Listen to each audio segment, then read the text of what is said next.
change to everything and absolutely everything. But with that being said, the most obvious question could be is, how's this all to begin? And yet with it starting as such, it is obviously being answered as such.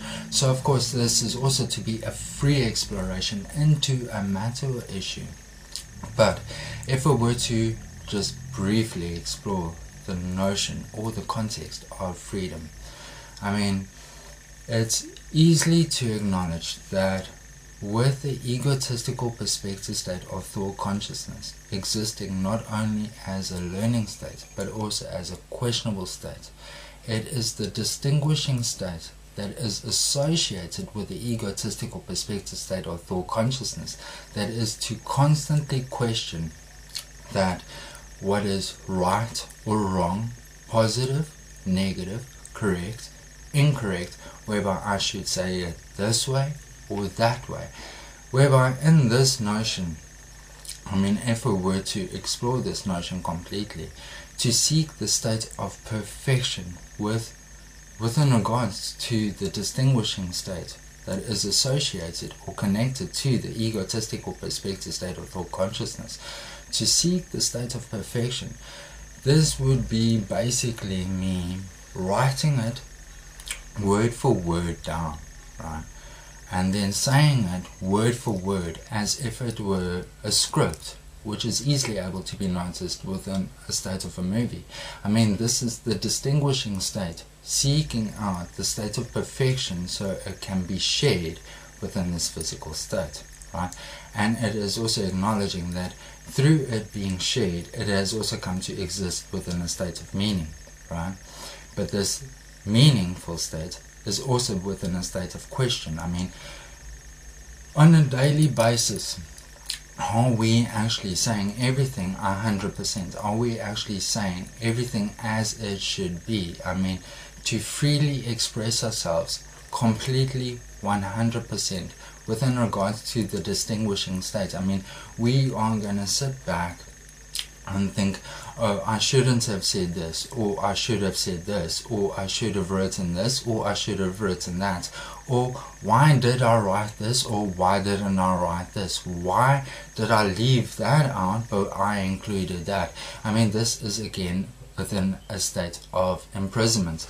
Now, to explore the notion of freedom, I mean, this is basically breathing, to naturally wake up on a daily basis and naturally breathe oxygen that is going to be beneficial for your life.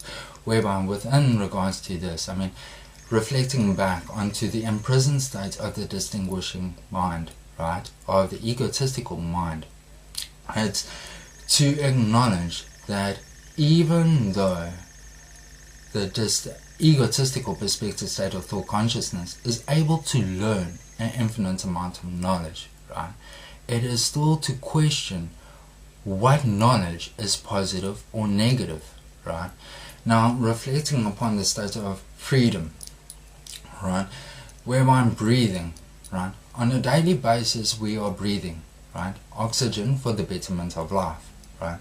But if we were to be placed into a room whereby this room is now filled with toxic gas, right, which is either able to be harmful to us or which is either to kill us, right? If we were to be placed into this room, we're obviously going to hold our breaths for a period of time, for as long as we possibly can. I mean, think of it in this way. If, for instance, you have come to exist within a room, right, and all of a sudden this room is now filling up with water, right? Slowly but surely you're going to be able to swim, right? But you're going to constantly hold yourself to the surface to breathe in oxygen for the betterment of life, hoping that this water is going to drop before it hits the ceiling. So, I mean, if it hits the ceiling, I mean, obviously you're going to drown, whereby death, harm is going to be inflicted, and this is what you're going to try and prevent with everything. I mean, you will even get a straw or something and put it in your mouth if there's a tiny gap, and if you have a straw or any other breathing apparatus, a snorkel or something like that, to breathe, right? Your notion of life is to breathe for the betterment of life, right? Now, I mean, it is, reflecting upon the state of our lungs, right? We are constantly breathing, right? But as soon as we come into a state where there's toxic gas that's going to be harmed, right? Again, we're going to hold our breath for that period of time. But again, there in this notion, it is acknowledging that there is a state of limitation towards the state of freedom, right? Due to that toxic gas, right? Now that toxic gas is obviously going to be harmful or kill you, right? Now in this, it's obviously acknowledging that on a daily basis we are just accepting.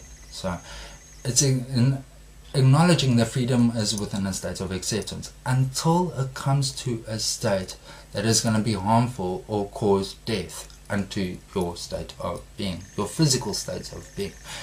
Now in this notion, if it were to be directed towards that of knowledge, it's then easily to notice or realize and recognize that knowledge is also able to inflict harm or cause death unto our state of being.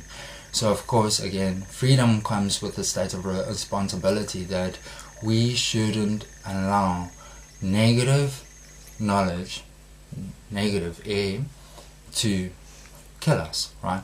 Again, acknowledging that, air is even able to be described as that of knowledge, right? And water is even able to be described as that of life, whereby, individuals have even come to state they feel like if they're drowning in life. The mere fact is that you're still holding your head above water, is it not so? For the betterment of life. Now, if the egotistical perspective state of thought consciousness is associated with the questionable state and associated with the learning state, it is then the egotistical perspective state of thought consciousness that is existing within a state of imprisonment, thus then clearly indicating that it is the one singular state of the emotional awareness which has come to exist within a state of freedom, within a state of responsible freedom to a point that is not going to cause us harm. Now, to explore this more openly, if we were to exist within a state of a natural forest, right, without any buildings, anything like that, any toxic gases around, just trees, flowers, mountains, clear water, whatever you want to call it, there is constant natural air to be breathed in. So, in this state of natural environment, we are going to constantly exist within a state of acceptance, in a constant state of naturally breathing, whereby clearly indicating then that we are always welcomed in the state of nature, right, as our state of being, right, as our natural state of being, right. Now again, to continue this exploration, a few notes have been made, but I'm going to call this an introduction, so to speak, to all of this, alright, because I can see that this is going to be quite an explorative experience, right. So I'm going to call this an introduction, and a few notes have been made to briefly explore this matter, especially when it's to also acknowledge that when there's such an infinite amount of knowledge to learn regarding this matter or issue, where does one actually begin or end? When I'm even looking at all these pages, right, just to explore the first bit, right, which is basically going to be a 7th feature, but the mere fact is, again, this could be described as an introduction to it all. But just in exploring or reflecting upon all these notes that I came to mind, I'm even come to emotionally understand that I have come to sensationally acknowledge a non-sensational state of emotional truth within all this infinite amount of knowledge. For a known sensational state of emotional meaning to be creatively produced for it to be shared. Right? Now the main fact is, again, everything that is being shared within this physical state has come to exist within a state of meaning. Now, to explore this a tiny bit more, this is easily able to be directed towards two different states, which is reflecting upon the first state is the state of vision of thought, right? Where it's reflecting upon the context that acknowledges that the egotistical perspective state of thought consciousness has come to learn an infinite amount of knowledge. But through using the distinguishing state, it has then come to think that it understands this knowledge. And through thinking that it understands this knowledge, it then also comes to think that it knows how to use this knowledge to creatively produce one singular state of emotional meaning to be shared within this physical state. But again, the egotistical perspective state of thought consciousness is existing as a questionable state, thus then clearly indicating that the distinguishing state is also existing as a questionable state as well, whereby then clearly indicating that the meaning that is to be produced from this process is then also to exist within a questionable state as well. But it's also noticing that within this process, the distinguishing state that is associated with the egotistical perspective state of thought consciousness has been used as the one singular state of the emotional spirit, of which is the one singular state of the emotional awareness. Right? Now, I'm mentioning that is then directing this towards, to continue that exploration just quickly. This is easily able to be noticed as an individual walking into a library and collecting 40 books regarding this matter issue. And then from those 40 books comes to write all these notes down. Right? And then through using the distinguishing state that is associated with the egotistical perspective state of thought consciousness, it then comes to think that it understands this knowledge that it has come to learn, whereby it then comes to write down all these notes. Right? Or has it? The main fact is that it then comes to also think that it knows how to creatively produce a one singular state of emotional meaning to be shared within this physical state. So this is easily able to be noticed as, again, an individual walking into a library, collecting 40 books, writing a whole bunch of notes down, and then creating a book, a singular book, from all these different notes, right? But to be shared within this physical state.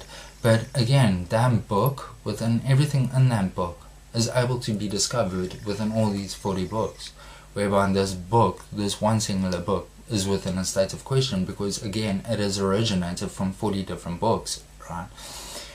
Again, this book has come to exist within a state of a replica, then, a state of mimicry, right? Now, if we were to explore mimicry or nature, so to speak, mimicry has obviously been explored as either an individual being a parasite or insect, animal being a parasite, but then of course through mimicry it would also be described as an individual being a parasite. Mimicry has also been used in nature to prevent harm. Now, harm, the fear of harm, the worry, right? To worry. Worry is again associated with the egotistical perspective state of thought consciousness. What is going to happen? If I release this book today, what's this person going to say about it, and what's that person going to say about it, what's this person going to say about it, what's that person going to say about it. But in this, it's also reflecting upon the context that, in releasing this book, right, through being described as a parasite, so to speak, the main fact is, are you not seeking some state of acceptance? Am I releasing it 100% to be accepted by everybody? To be accepted by everybody else. I mean, I'm doing it to be accepted by everybody else, right? So I mean, in nature, mimicry has been used for the betterment of life, whereby, I mean, parasites are even living beings, right?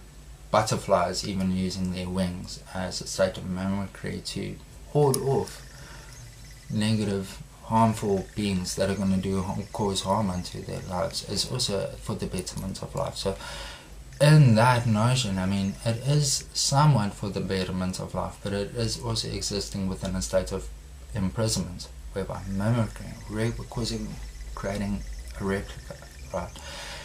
There is no state of originality within this. So then, if we were to explore the state of originality, right, this then is easily able to be directed towards the second state, which is the state of emotional clarity, whereby it's then reflecting upon the context that acknowledges that the egotistical perspective state of thought consciousness has come to learn an infinite amount of knowledge, right? But through learning this infinite amount of knowledge, it has also come to sensationally use the non-sensational vibrational energy of emotional life to not only learn, but to also sensationally attract this non-sensational this infinite amount of knowledge into a one singular state of emotional understanding, of which of course is to be sensationally acknowledged with a one singular state of the emotional awareness, of which of course is the one singular state of the emotional spirits. This is our true natural selves, right?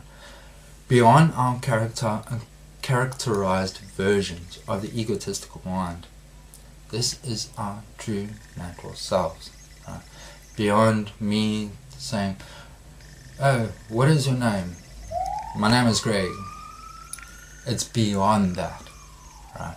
So it is my true natural self coming to emotionally understand. But in that process, I mean, if we were to explore that process, it's acknowledging or equally realizing and recognizing that the one singular state of the emotional awareness, of which again is the one singular state of the emotional spirit, is to sensationally acknowledge a known sensational state of emotional truth within this infinite amount of knowledge that has been learned and sensationally attracted into a one singular state of emotional understanding. And it is through sensationally acknowledging this one singular state of emotional truth within this infinite amount of knowledge, it then also comes to emotionally know how to use this one singular state of emotional truth to creatively produce a one singular state of emotional meaning to be shared within this physical state, right? Again, a natural process, a universal natural process, and especially when, again, the egotistical perspective state of thought consciousness is, again, associated and connected to the physical state, and that it is the one singular state of the emotional awareness, of which again is the emotional spirit, which is again associated beyond this physical state, right? So it's to acknowledge that even though it may be to sensationally acknowledge this known sensational state of emotional truth within this infinite amount of knowledge within this physical state without me being able to close my eyes, it is through using the known sensational vibrational energy of emotional love that the known sensational state of the emotional awareness is able to discover this non-sensational state of emotional truth within this infinite amount of knowledge that is able to, that has been sensationally attracted. And again, it is, I mean, this is a universal notion process, and in this is clearly indicating that we have come to exist with one singular state of the ego, with one singular state of the emotional state of awareness, and with one singular state of the emotional consciousness. But in this, it's also noticing that, again, there will be a state of originality, whereby, again, it's reflecting upon the individual getting 40 books, right, and then going through all these 40 books and learning this knowledge with the energy of love, right, and then coming to sensationally acknowledge a non-sensational state of emotional truth within this infinite amount of knowledge, and then through sensationally acknowledging this non-sensational state of emotional truth within this infinite amount of knowledge, it then also comes to know how to creatively produce a book that is within a state of authenticity, a state of originality, whereby it is regardless of what has been shared in, right? Or it may come to reveal certain context, but in that, in like me even coming to express a few notes, I'm me even coming to share biblical scriptures, so to speak. Biblical scriptures are even within a state of meaning, right? And they have been shared within a state of meaning. So me even coming to share that, the mere fact is I'm still using a state of authenticity or a state of originality to explore this freely. This is free exploration. Again, this is without the distinguishing state of the egotistical perspective of thought consciousness, thinking that this is what people want to hear and this isn't what people want to hear. This is what people do want to hear and this isn't what people want to hear. Do you get my drift here? So the main fact is, again, to explore this a tiny bit more briefly, right? To explore this whole briefly, right? If I were to reflect upon the state of a seed, right? Now, again, within that process, okay, within either one of those processes, okay, just going back to that, as it has been shared within this physical state, right? The egotistical perspective state of thought consciousness, right, is able to pick up one book that is a replica, right, and is still able to question it, right. The egotistical perspective state of thought consciousness is able to pick up a book of authenticity and still able to question it, right. So the mere fact is we have to understand that questioning is learning, right. So again, reflecting upon this, this is the universal notion of life, right? Universal, it's learning, understanding, and creating meaning, right? Again, the state of understanding is to creatively produce meaning, right? So, in this, reflecting upon the state of a seed, right? Which is rather pretty small at this time. Okay, oopsie, I've dropped it somewhere. But the main fact is reflecting upon the state of a seed, right? It is being associated, right, with the egotistical perspective state of thought consciousness, right? But in being associated, to explore this, the state of the seed, right, has come to exist within a physical state, right? But with it existing within a physical state, it then is able to be associated with the egotistical perspective state of thought consciousness, right? But the mere fact is this: has the state of the seed come to know about its own existence? For it to exist, has it actually come to know about its own existence for it to physically exist? It doesn't come to question, it doesn't come to learn, it just merely exists, right? And the mere fact is, reflecting upon the state of the seed, right, especially that of the cannabis seed, especially when the cannabis plant has also been referred as the tree of life. So, reflecting upon the state of the cannabis seed, right? Again, it hasn't come to question, it hasn't come to learn. As it comes to exist, with me, here, in my hand, right? It hasn't come to learn, it just exists. But the state of the seed has originated from the state of the flower, right? Whereby is then clearly indicating that the state of the seed has come to exist with meaning, in a state of meaning. Right? So although it has come to physically exist, it has come to exist within a state of meaning. Thus, if the state of meaning is to be associated with the emotional consciousness, it is then acknowledging that I am now holding a shell, or crystallized shell, that is containing the pure state of the emotional consciousness, existing as a state of meaning. Right? Whereby, even if I had to crack this open, I'm going to see a state of pure white.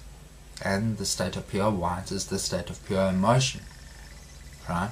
So, this is existing as a crystallized form, as the state of the emotional consciousness. Now, when I come to place this seed into the ground, right, my egotistical mind and my emotional spirit, right, both understand that the seed is in existence, right, and that the seed is now being placed into the ground, and that it is now existing within a complete state of darkness. Right? But again, does the seed actually know that it's existing? Right? It's existing as a state of pure emotion. Right? Now, obviously, we come to water it, give it sunlight, air, all of that during a 7-day process, and seedling's going to come up. Right?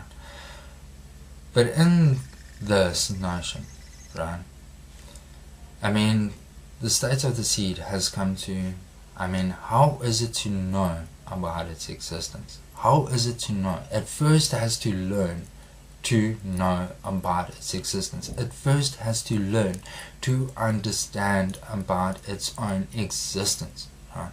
Whereby through, again, understanding and knowing its own existence, it's then going to creatively produce a state of meaning, which is then to be the state of the root. Right? Now, in that, it would then be acknowledging that the state of the seed existing within a state of darkness has then come to sensationally attract an infinite amount of knowledge unto its state through using the known sensational vibrational energy of emotional love, right? Whereby water, again, is life, right? Water is life. Water is life, right? Sun is happiness. The light of the sun is happiness. Light. Trees are always growing. Trees are always the most happiest when they are growing under light, right? Sunlight. Natural sunlight. Trees are always most happiest when they are growing under natural sunlight. They are always growing up towards light. Happiness, right? So light. And then there's air. So the mere fact is, and then there's also, and then air is obviously knowledge, right? And then there's also the nutrients, right? Now nutrients are the needs, right? So it's to acknowledge that with all of this being given unto the state of the seed, right?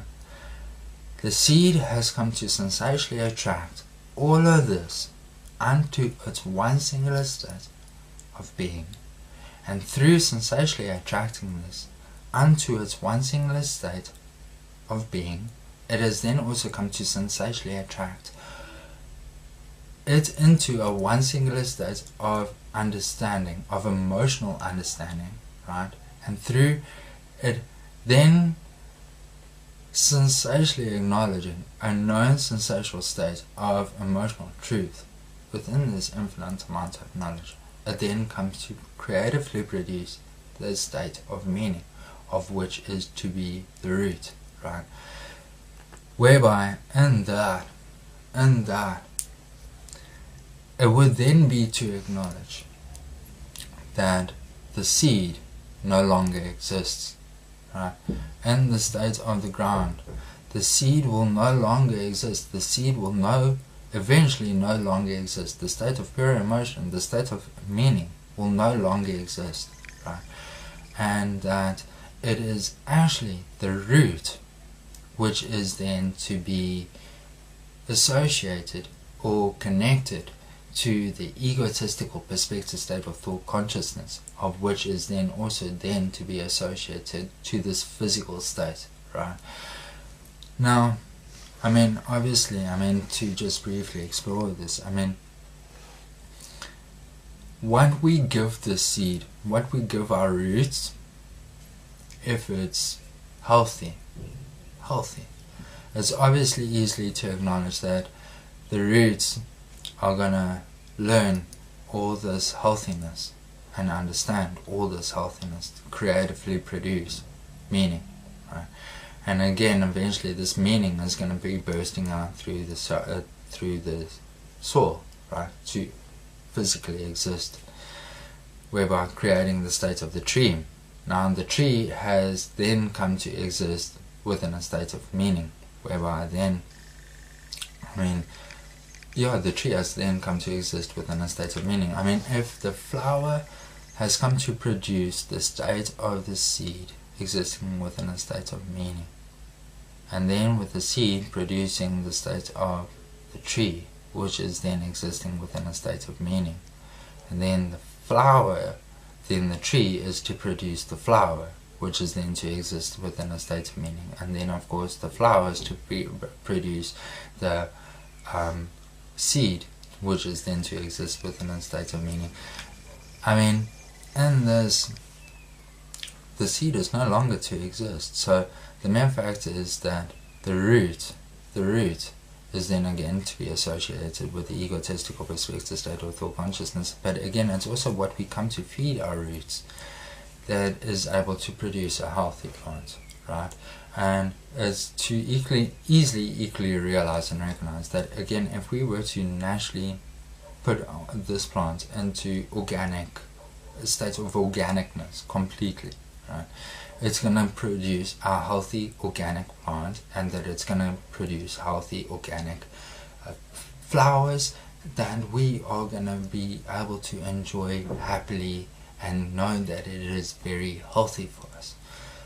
But if we were to feed it junk, syntheticness, right, this of course, the main factor is, even if we had to give it hydroponics, right? Hydroponics, a chemical hydroponic. Obviously, the chemical hydroponic is able to grow a healthy, strong plant, right? Or masculine, whatever, in a female state, right? But strong, right? And obviously, that the flowers are also going to be producing strength, beauty, wow. But when we consume that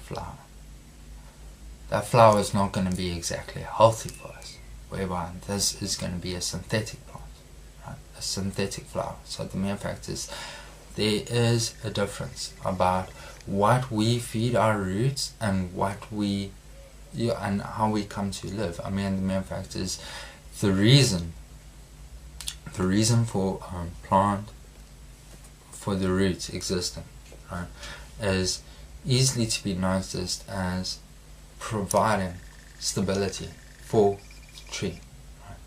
Stability. The main fact is, even if we had to just briefly explore this, right, as well,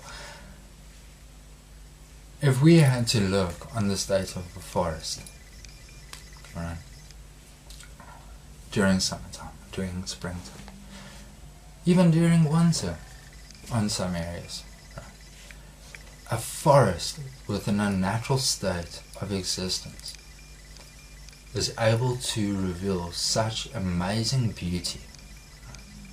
Truly, flowers, birds chirping, animals happy, everything just within a complete state of happiness.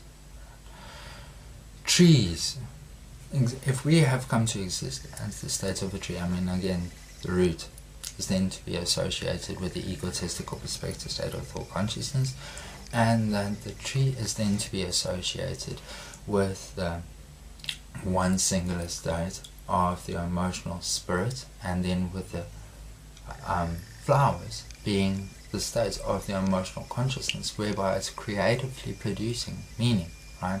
The tree is creatively producing meaning, right? So with that being said, where's this thing gone to now? It's blurred out completely. Okay, a bit of a blurred out version there, don't know what happened there, but the mere fact is, with the tree coming to exist as the one singular state of the emotional awareness, is then the flower that is to be the one singular state of the emotional consciousness. Again, it is the tree that has come to creatively produce emotional meaning to be shared within this physical state. Now, with that all being explored, I mean, if again, reflecting upon the state of a natural forest, we are able to see natural beauty, and this is even able to awe us, right? But then it's also acknowledging that we are also able to look at another thought of a forest, whereby it could be describing all these trees being nicely shaved, sanded down, carved up, having all these glittered things hanging on it, even pillars holding some of them up, you know. And the main fact is, although Christmas trees, specifically, let's say Christmas tree is really able to look quite beautiful.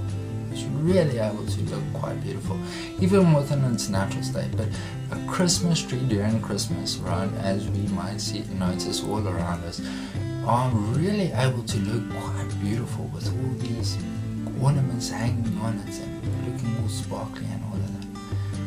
But it is not within a state of originality. This is not naturally existing. And again, it's through this, I'm going to end this introduction, so to speak, that it is through this that it is to explore the difference, I mean, how to naturally exist and to synthetically exist, I mean, so to speak, and how this is able to influence everything, not only our lives, or influence not only our lives, but everything around us as well. That's my factors. I mean, we have come to exist within a state of a tree. How are we existing? What are we feeding our roots? What are we creatively producing? Is it within a state of authenticity? Is it in a state of naturalization? Or is it in a state of syntheticness, materialist? Are we feeding the roots chemicals and producing something that is only going to be damaging another individual's life and not only our own lives? Again, in the state of nature, nature has come to support each other. Existing with a whole bunch of Christmas trees. I mean, imagine a forest just glazed with all these Christmas trees.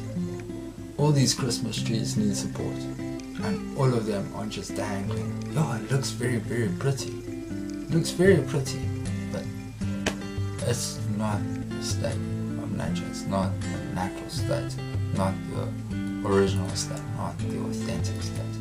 So with that being said, may the lovers keep on loving and the haters keep on hating. And until next time, Namaste.